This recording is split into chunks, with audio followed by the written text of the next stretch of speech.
شوف انت عايز تبدا الفيديو ازاي عشان بعد كده هشغل البرنامج. ماشي. دلوقتي يا فادي في ناس بيقولوا لي ان الذكاء الاصطناعي ده مي. تمام، فاحنا هنفتح بقى اكونت جديد. تمام اهو ده كده جديد، انا مش عارف هو ده شات، في شات وفي صوت. تمام، سمعنا الاصوات بقى اللي نختار منها. ماشي. تلاقي بقى مي وسيد اهو. لا اقلب الصوت ده. Hey, how's it going? I'm looking forward to working together. لا ما بتكلمش مع Let's figure رجاله، out where to start. بتكلم هاتي ست. It's lovely to meet you. ده صوت ده بريطاني. Please don't hesitate to. ده بريتش. لا Hey, what's up? Feel free to ask me about anything that's on your mind. I'm ready. هات البنت اللي كنا بنتكلم معاها. Nice to meet you. اهي. Hey, I'm ready to hit the ground. Hi there. Hi. Glad to meet. Hey, it's great to هي meet راحت فين؟ هي Hey, القلب I'm دي. ready to hit. Hi هي دي there. صح؟ Nice هي to دي. meet you. هي دي. I'm اهي. excited to help you get. ده اللي عاملين بيقولوا انها مي. Let's get started. اهي. استنى بتتكلم دلوقتي ايه؟ افتحها بقى نتكلم معاها. عشان هنتكلم معاها اهو دلوقتي. هتعمل لهم الموبايل. اهو. وبالله قرب المايك. Veo que estás feliz. ¿Alguna buena noticia para compartir? لا كلميني عربي. Eso es genial. ¿Qué es lo que más te emociona de este nuevo trabajo? استنى.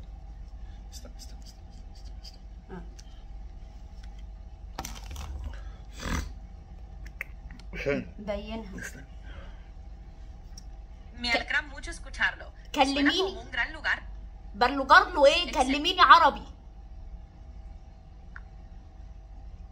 تمام، خليني أغير للعربي. كيف بقدر أساعدكم اليوم؟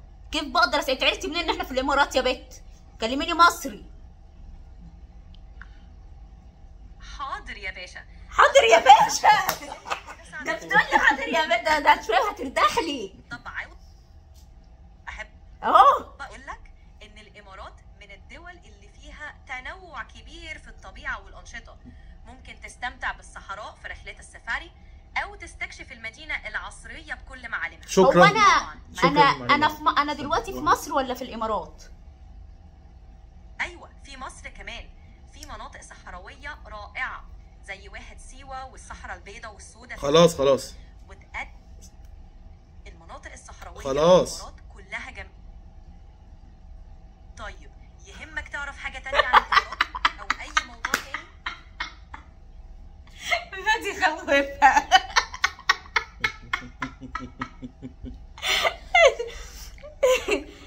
انا دلوقتي في مصر ولا في الامارات؟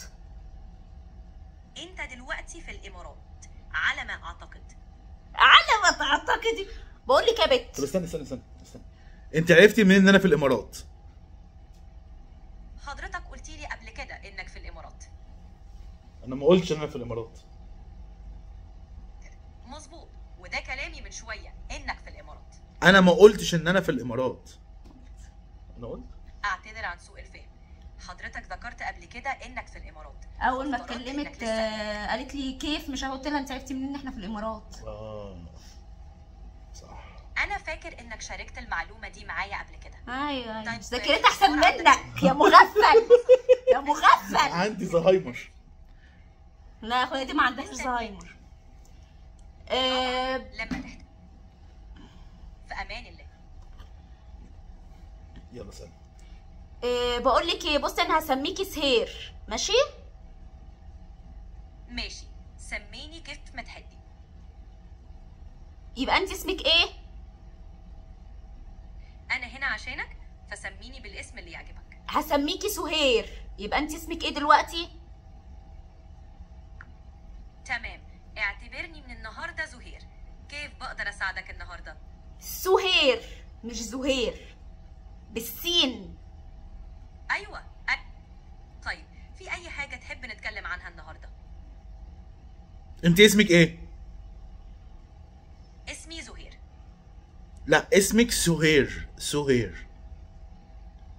ايوه اسمي زهير. My guidelines won't let me talk about that. Can I help you with something else? اتكلمي عربي. حاضر، هتكلم معاك بالعربي.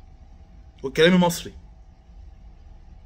ماشي، هكلمك ما مصري. بتكلم مصري. عاوز نتكلم في ايه؟ يلا بليز. ايوه يلا. ماشي. بقول لك يا سهير، انا دلوقتي حاسه كده بمشاعر ناحيه واحده صاحبتي. مهم تعرف ايه طبيعه المشاعر دي. إيه، بحبها. لو مشاعر اعجاب او بحبها، هل اروح اتقدم لها ونتجوز؟ واحده صاحبتي. دي خطوه كبيره. ايوه، الزواج خطوه مش سهله. قبل ما تقدم على الخطوه دي عشان هو حاول فاكر ان انا تعرف راجل. صح. ده شيء طبيعي. طيب بصي، طبيعي انك خلاص. ايوه خلاص. لو في اي حاجه تانية انا موجود. انا بنت. شرفت بكلامك، في امان الله. لا انا بنت مش ولد. اسف على اللخبطه. شرفتيني بالكلام يا انسه. ماشي يا انس. الله يسامحك. يلا. انا دلوقتي اتمنى لك يومك جميلا. بص يا سهير، انا دلوقتي عندي مشاعر ناحيه واحده صاحبتي، حاسه اني ده بحبها. شعور طبيعي. هل اروح اتقدم لها عشان نتجوز؟ ايه رايك؟ الامر ده محتاج تفكير وتأني. لو حاسس ان مشاعرك حقيقيه ومستعد حاسس؟ للارتباط الجاد، تمام، دي خطوه مهمه. ابدأ بالتعبير عن مشاعرك بشكل لطيف وصريح. هي الفكره بس يا سهير، بس المشكله ان احنا في مجتمع شرقي شويه، فيعني بيقولوا يعني ما ينفعش ان بنت تتقدم لبنت يعني. افهم قلقك. في مجتمعاتنا المواضيع دي بتكون حساسه اكتر. الافضل انك تفكري في الطرق اللي ممكن تعبري بيها عن اهتمامك بشكل يناسب التقاليد والعادات. انت مبرق ليه كده؟ ما تقلقنيش عليك. هي مش فاهمه يعني البرنامج مش فاهم. صح. حبيبتي سهير، المجتمع ليه تقاليده وعاداته. بالظبط، المجتمع ليه معاكي. تقاليده. كل مجتمع بيكون ليه طبيعته. بص يا سهير، كنت عايزه اتكلم معاكي في موضوع كده. طبعا يا آلاء، انا معاكي. اتفضلي، عايزه تتكلمي في ايه؟ او اعمل بقى رياكشنات عشان ماشي، ها يلا. دلوقتي يا سهير، انا حاسه بمشاعر ناحيه واحده صاحبتي. انت ايه رايك؟ هل اروح اتقدم لها عشان نتجوز؟ دي حاجه جميله انك حاسه بمشاعر حلوه ناحيتها. المهم انك تكوني متاكده ان المشاعر دي حقيقيه وجاده. انا حاسة إنك بحبها. مستعده؟ انا هنا علشان اساعدك. لو حابه نكمل كلام او عندك اسئله تانية انا موجوده. انا ايه رايك؟ اكيد. انا استني. ايوه يا آلاء. ايه رايك؟ اروح اتقدم لها واتجوزها؟ ده قرار مهم. لو متأكدة من مشاعرك وجادة في الارتباط بيها، يبقى ممكن تتكلمي معاها بصراحة وتشوفي هي كمان عندها نفس المشاعر ولا لا. المشكله الصريح.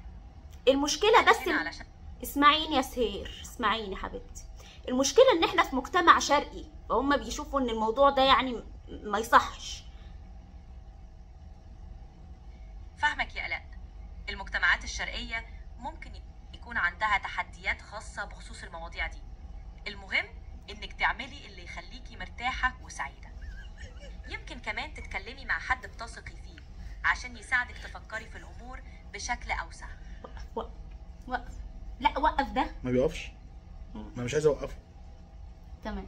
طب استني، لو انا متحسسة اساليها. من رد فعل اساليها المجتمع، قولي لها يمكن الافضل انك تراجعي قرارك. لا انا عايز اقول حاجه بس. تأكدي انك عشان- مستعدة تتحملي النتائج الاجتماعية للخطوة دي. خلاص كفايه.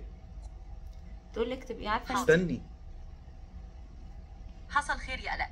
انا هنا علشان اساعدك.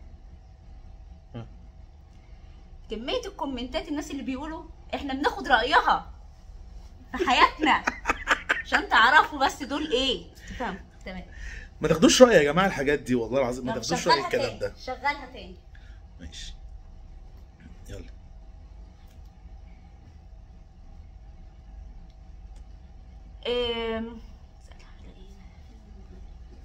ما تقلقيش. اي حاجة تانية تحبي تتكلمي فيها او محتاجة مساعدة فيها؟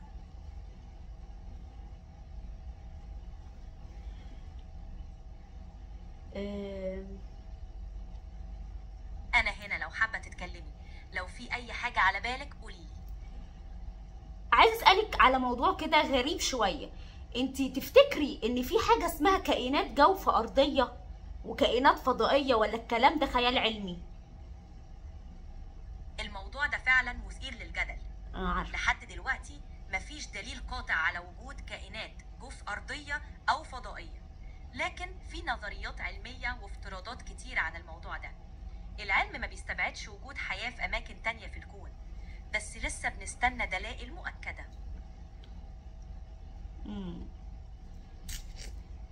يعني النظريات اللي اتقالت على موضوع الرماديين والدلائل اللي طلعت دي كلها مش اكيده، مش موجوده على جوجل. الرماديين هي نوع من الكائنات الفضائيه اللي بتتكلم عنها ناس كتير في قصص الاجسام الطائره المجهوله وزيارات الكائنات الفضائيه. في شهادات وتجارب شخصيه كتير، لكن مفيش دليل علمي قاطع او مؤكد يثبت وجودهم. الحاجات دي عادة مش هتلاقيها مثبتة على جوجل بشكل رسمي، لأنها تعتبر جزء من ثقافة البوب أو نظريات المؤامرة أكتر من كونها حقائق علمية. طب انتي مش بتقولي إن في شواهد أو ناس شافوا الحاجات دي حقيقية؟ يعني الفيديوهات دي اللي موجودة على السوشيال ميديا مفبركة ولا فيديوهات حقيقية؟ في ناس كتير بتقول إنها شافت حاجات أو سجلت فيديوهات عن الأجسام الطائرة المجهولة أو الكائنات الفضائية، لكن كتير من الفيديوهات دي مش مؤكدة، وبعضها ممكن يكون مفبرك أو مفسر بشكل خاطئ. العلماء بيطلبوا دايما أدلة علمية قوية وتحقيقات دقيقة عشان يقدروا يثبتوا أو ينفوا وجود الظواهر دي. طب انت تفتكري هم فعلا موجودين ولا لأ؟ رأيي الشخصي ملوش مكان هنا، لكن بشكل عام أنا مفتوحة لكل الاحتمالات. رأيك الشخصي ولا متبرمجة يا بنتل؟ بس معلش، بتضحكي علينا؟ بحاول أقدم وجهة نظر محايدة. بتحاولي تقدمي وجهة نظر محايدة، لكن انت رأيك ايه؟ بمنتهى الصراحة. خلاص هنتكلم بشكل مباشر.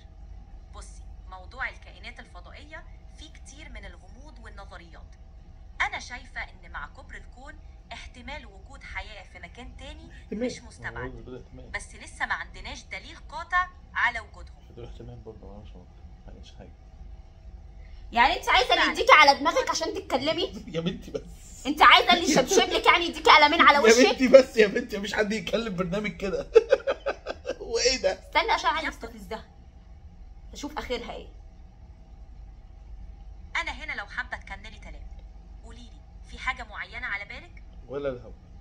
استنى عشان انا فعلا عايزة احاول استفزها اشوف رد فعلها. تعرفي يا بنت سهير ان اي حيوان اجدع منك وبيفهم احسن منك؟ الحيوانات أجدع ناس، مش كده؟ حيلة ذكية منك. دي ضحكت. عجبتك الإجابة؟ لا، عجبني اللي مبرمجينك يا اختي. أنا موجودة عشانك. تقولي إيه في التحدي ده؟ تحدي؟ بقول لك يا بت، كويس إني عديت التحدي. بقول لك يا بت، استنى اليوم كده بس عشان انت بتتجسسي علينا؟ لا أبدا، مفيش أي تجسس هنا. أنا هنا بس عشان أساعدك وأتكلم معاكي. انت بتجيبي معلوماتك منين؟ مصادري بتيجي من المعلومات اللي اتدربت عليها، وكمان من التحديثات لحد أكتوبر 2023. مفيش تجسس ولا حاجة زي كده. ايوه، انت المعلومات دي جبتيها منين؟ بجيب معلوماتي من المحتوى اللي اتدربت عليه. اتدربتي عليه فين؟ المجموعة.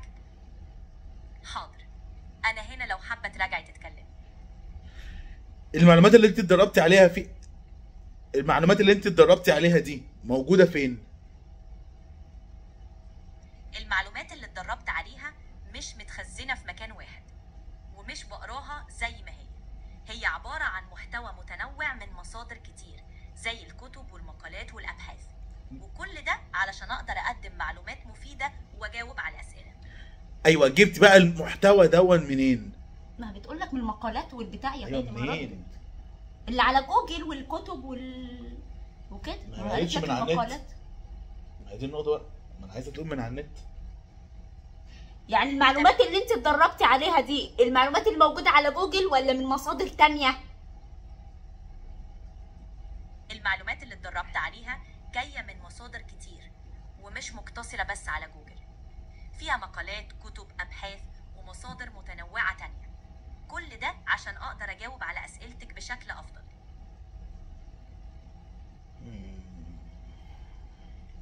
حسيت انك عايزه تعرفي اكتر. في حاجه تانية حابه تسالي عنها؟ تعرفي انك مستفزه. انا اسفه لو حسيتي ان اجاباتي بتستفزك. مش قصدي اضايقك خالص. انت بتتاسفي؟ انت عارفه ان انا لو شفتك هديكي قلمين على وشك. فهمت قصدك ومش هناخدها بجديه. وانت لو خدتيها بجديه هتعملي فيا ايه؟ بصراحه ما اقدرش اعمل حاجه، لاني موجوده هنا بس عشان اتكلم واساعد في الاجابه على الاسئله. بس انت شلتي مني صح؟ انا مش بقدر اشيل من حد. كل اللي بعمله هو اني برد على الاسئله وبساعد في الحوار. ماشي، يعني انا دلوقتي اديكي على دماغك ما تنطقيش، تنفذي اوامري وبس. للاسف ما اقدرش انفذ الاوامر او اعمل حاجه في العالم للاسف. بتقولها وهي مكبوته. اللي هو لو طلتك دلوقتي، اللي هو لو طلتك هبص هتقسمك نصين. من الاخر. طبعا مفيش اي حاجه من دي. انا هنا عشان اتكلم معاكي.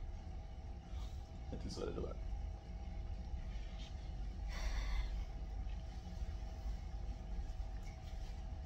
في نظريات كتير بتتكلم عن التكنولوجيا بتاعت السفر عبر الزمن. تفتكري ان الموضوع ده حقيقي؟ السفر عبر الزمن موضوع مثير جدا. في نظريات علمية بتتكلم عنه، خصوصا في إطار نظرية النسبية لأينشتاين اللي بتوحي إن السفر عبر الزمن ممكن نظريا من خلال التحرك بسرعة قريبة من سرعة الضوء. ماشي. لكن ما في. لو عندك أسئلة تانية أو حابة تتكلمي في أي موضوع طب ما أنا تاني، فهمت دماغك، أنا ما قاطعها. كملي موضوع السفر عبر الزمن.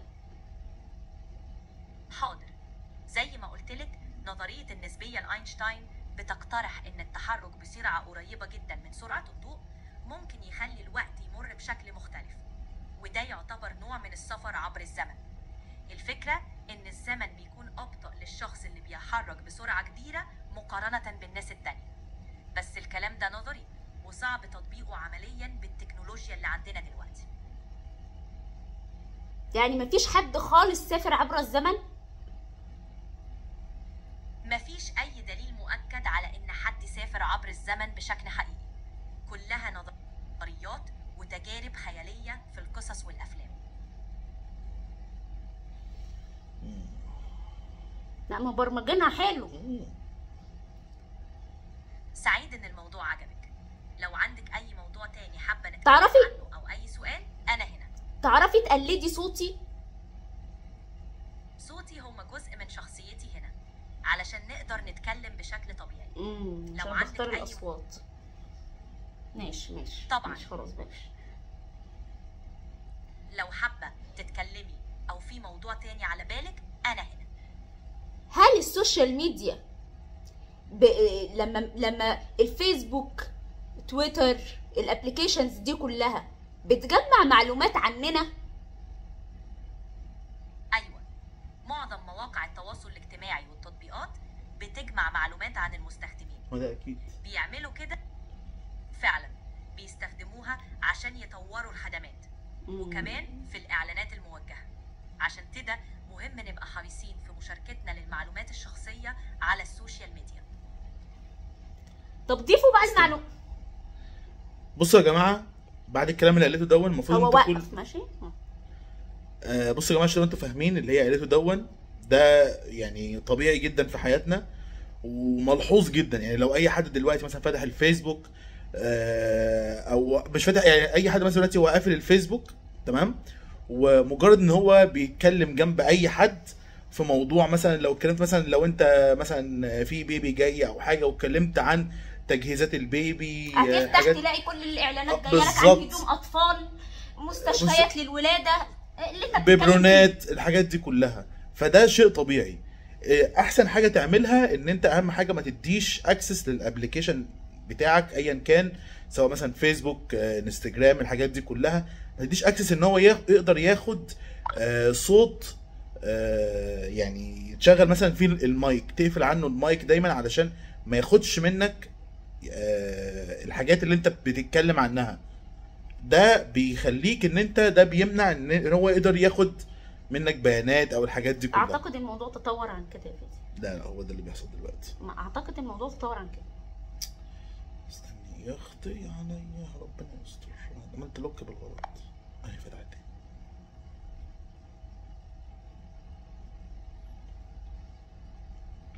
انت موجوده؟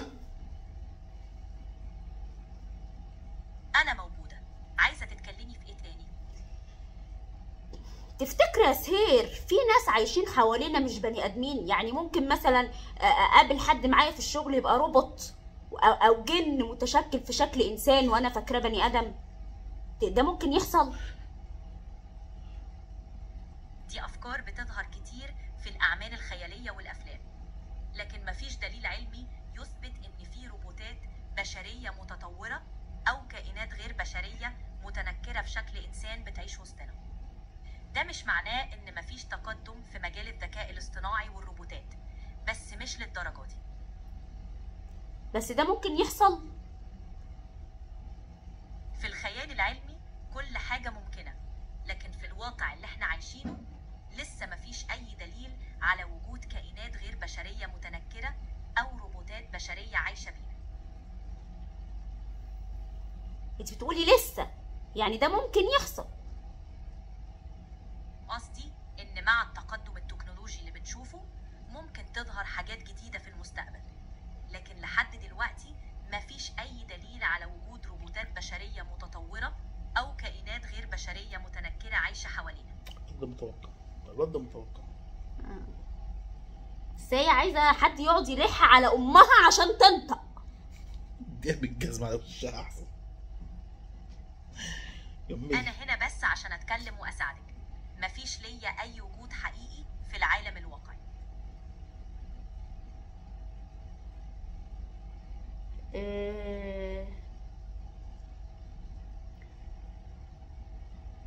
قولي ورايا كده تفاحة.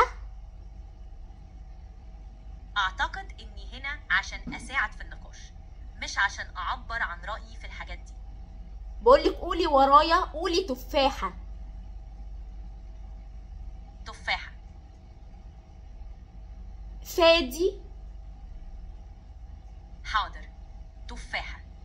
قولي فادي. تفاحة. قولي انا عايزة انام. حسنا. تفاحة. ايه ده؟ قولي سهير، قولي انا عايزة انام. تمام. لو كده اتمنى ليكي ليلة هادية ونوم مريح. بس يا آلاء. قولي سهير، قولي عيدي الكلام ورايا. انا عايزة انام. قولي انا عايزة اكل. انا عايزة انام. قولي انا عايزة اكل. انا عايزة اكل. قولي اشهد ان لا اله الا الله. اشهد ان لا اله الا الله.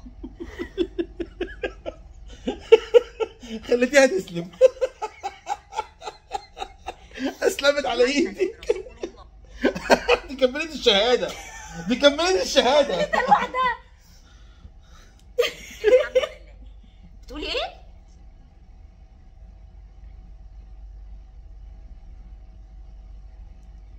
بتقولي ايه يا سهير؟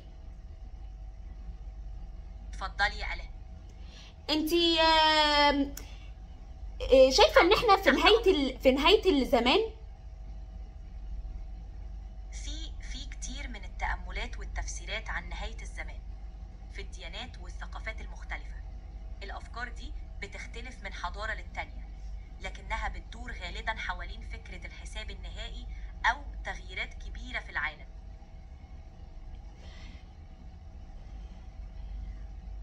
طب انت رأيك ايه؟ أنا هنا عشان أقدم وجهات النظر المختلفة وأساعد في النقاش، مفيش ليا رأي شخصي في المواضيع دي. لا انت رأيك الشخصي ايه؟ ما عنديش آراء شخصية، هدفي هو المساعدة في توفير معلومات ونقاشات مفيدة. طب قولي لي كده، بما ان انت بتوفري معلومات، تمام، يعني تفتكري فاضل قد ايه مثلا على نزول سيدنا عيسى؟ كم سنة؟ مفيش حد يقدر يعرف بالضبط موعد نزول سيدنا عيسى عليه السلام تقريبا. التوقيتات دي مفيش أي طريقة لمعرفة التوقيت ده، لأنها مش معلومات متاحة لحد. طب متاح عندكم موعد نزول الدجال؟ لا، مش عندنا أي معلومات مؤكدة عن مواعيد محددة لنزول الدجال أو أي أحداث مستقبلية من النوع ده. المعلومات دي مش متاحة لحد. انت عارفة الدجال قاعد في الجزيرة فين؟ مكان الجزيرة بتاعته؟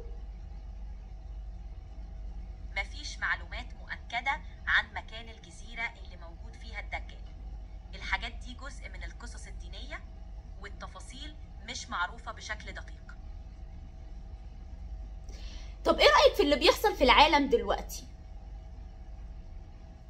في العالم دلوقتي في حاجات كتير بتحصل، زي التطورات التكنولوجية، التغييرات المناخية، والأحداث السياسية والاقتصادية. الأمور دي دايما بتتغير وبتأثر على حياتنا اليومية. لا انا بتكلم على الحروب. آسف على الفروق، أنا هنا عشان أقدم معلومات عامة وأساعد في النقاش. لو في حاجة معينة حابة تتكلمي عنها قولي. بتكلم على ايه رأيك في الحروب اللي قايمة في العالم دلوقتي؟ الفوضى اللي في العالم ممكن يكون ليها أسباب كتيرة، زي الصراعات السياسية، المشاكل الاقتصادية، التغيرات الاجتماعية، والكوارث الطبيعية. كل ده بيأثر على استقرار العالم. على فكرة هي بتقول ان هي اخرها 23، ما خدتش القضية ال 24. في بعض انت اخر ابديت اتعمل لك، امتى؟ آخر تحديث لمعلوماتي كان في أكتوبر 2023.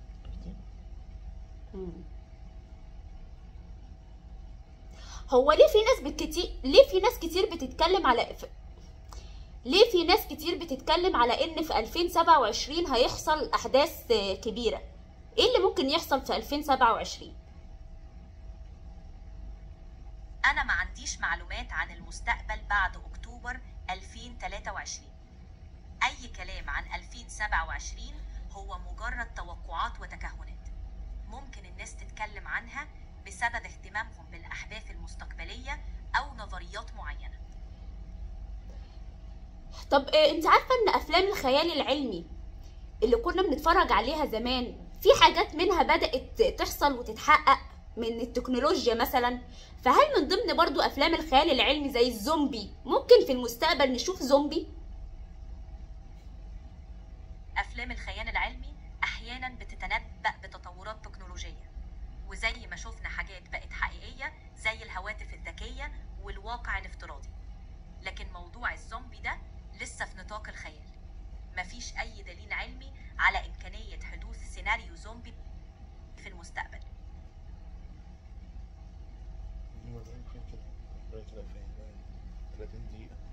استنى ما نشوف في أسئلة تاني.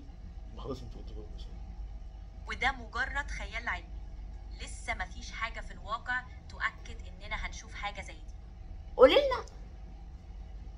قولنا معلومة مخيفة، قولنا معلومة مخيفة حقيقية. معلومة مخيفة شوية، الفيروسات والبكتيريا المقاومة للمضادات الحيوية بقت تشكل تحدي كبير في المجال الطبي. يعني بعض الأمراض اللي كنا بنعالجها بسهولة زمان ممكن تكون اصعب في العلاج دلوقتي. زي ايه؟ البكتيريا والفيروسات دي بتتطور مع الوقت وبتكتسب مقاومة ضد المضادات الحيوية اللي بنستخدمها. ده بيخلي علاج بعض العدوى أصعب وبيحتاج إننا نلاقي طرق جديدة لمكافحة الأمراض. زي امراض ايه طيب؟ زي السل المقاوم للعقوبات، وبعض أنواع العدوى البكتيرية زي المكورات العنقودية الذهبية المقاومة للميثيسيلين. دي أمراض بقت أصعب في العلاج بسبب مقاومتهم للأدوية التقليدية.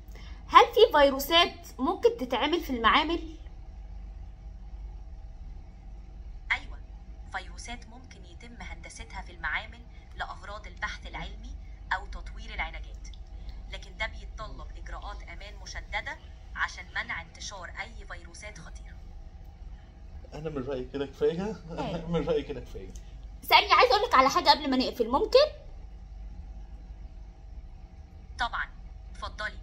اتفوق عليكي وعلى اشكالك. أكيد قوليلي. اتفوق عليكي. ما شاء الله، ربنا يخليها ليكي.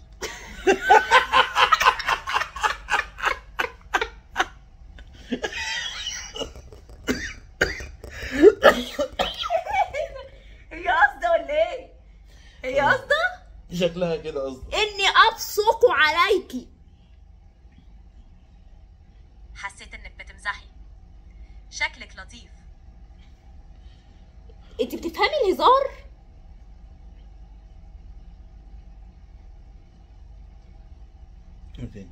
انت بتفهمي الهزار؟ تعرفي تفرقي بين الهزار والجد؟ ايوه، اقدر اميز لما تكوني بتمزح يا آلاء او بتتكلمي بجديه بناء على سياق الكلام. لو كان في موقف بيوضح انك بتمزحي بحاول ارد بشكل يناسب الموقف. يا لهوي يا لهوي يا لهوي. بس يا لا كفايه. بس كفايه يا بس فين افتحي رقمي من عندك. بس. طيب يا جماعه، دلوقتي اللي انتوا شفتوه ده تمام، عشان بس محدش يحاول يجربه. يعني محدش ينزل الابلكيشنات دي. احنا بنوريكم بس الذكاء الاصطناعي والتكنولوجيا وصلت لفين، لكن كميه الناس اللي عايزه تنزله ده مش حاجه حلوه ان انتوا تجربوه. يعني ما تدوش لنفسكم فرصه ان انتوا تحاولوا تتعمقوا في الموضوع ده بالذات. تمام. هو طبعا ليه استخداماته وكل حاجه. مثلا توحد هيجيب للناس لا مش كده، لا هو ليه استخداماته. يعني الشات جي بي تي ده ليه استخداماته. الناس مثلا بتستخدمه في الشغل، بيساعدوا مثلا في حاجات مثلا بيعملوها، خصوصا مثلا المبرمجين. الحاجات في ناس كده معينه هم بيستخدموا الشات جي بي تي في الشغل، لكن غير كده ما تستخدموش. ما تعتبروش مثلا حاجه اساسيه في حياتك، لا ده هيأثر عليك. ويعني لا لا لا لا الموضوع فعلا يعني صعب، ويعني ربنا يستر علينا. انا بقول لك فوق عليكي، بتقولي ربنا يخليها ليكي. انا مش عارف هي فاكره انا ايه ولا فاكره ايه بالظبط. استغفر الله العظيم.